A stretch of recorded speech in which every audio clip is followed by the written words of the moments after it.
যোৰহাটত ভয়ানক পথ দুৰ্ঘটনা। ডাম্পাৰৰ খুন্দাত থিতাতে নিহত হয় এজন ব্যক্তি। যোৰহাটৰ অজন্তা বাইপাছ চাৰিআলিত সংঘটিত হয় এই দুৰ্ঘটনা।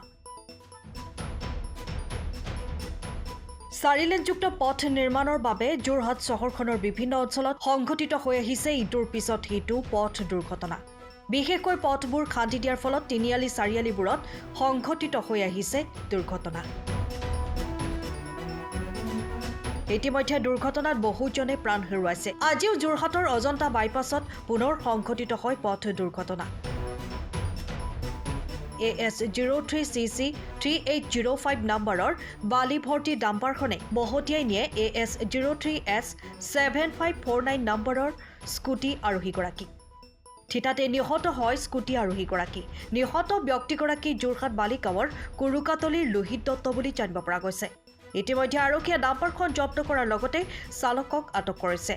আনহাতে মৃত ব্যক্তিগৰাকীক মৰণোত্তৰ পৰীক্ষাৰ বাবে যোৰহাট চিকিৎসা মহাবিদ্যালয়লৈ প্ৰেৰণ কৰে। ঘটনাটো আচলতে ডাম্পাৰখনে বালি ভৰ্তি এই দিশৰ পৰা আমাৰ নিমাতী দিশৰ পৰা আহি আছিলে আৰু তেখেতে এইফালেদি যোনজন স্কুটি আৰোহী আছিলে এইফালৰ পৰা গৈছিলে। প্ৰথম চকা আগ চকাত লাগিলে, তাৰপিছত পিছ চকাটোৱে তেখেতক মহতিয়াই লৈ গুচি আহিলে। আচলতে মহতিয়াই মানে তেওঁ অলৰেডি তেওঁ স্পট ডেড।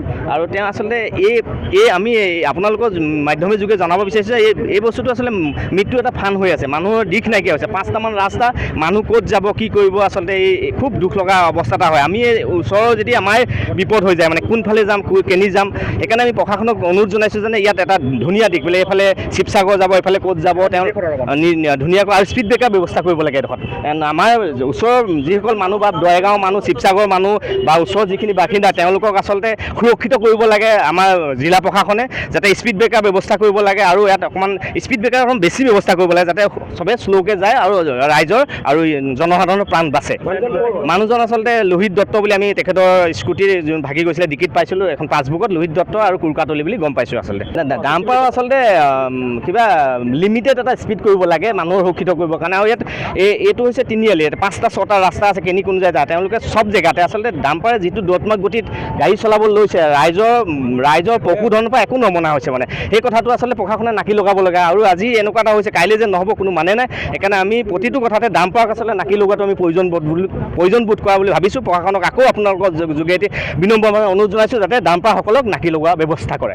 আচলতে ট্ৰেফিক দিলে এজন ট্ৰেফিকে ইয়াত কণ্ট্ৰল কৰিব নোৱাৰে, এজন পুলিচে কণ্ট্ৰল কৰাটো সম্ভৱ নহয়। মানে এজন মানুহে আচলতে 3-4জন আচলতে ট্ৰেফিক ব্যৱস্থা কৰিলে এইটো আচলতে এই জেগাটো সুৰক্ষিত হ'ব বুলি মই গম পাইছোঁ। এজনে কোনো কাৰণ নাই, এপাচি কচু হয় এটা জালুকৰ নিচিনা এটা ব্যৱস্থা কৰা হৈছে অজন্তা বাইপাছৰ ওচৰত। Bureau' report, time of Assam.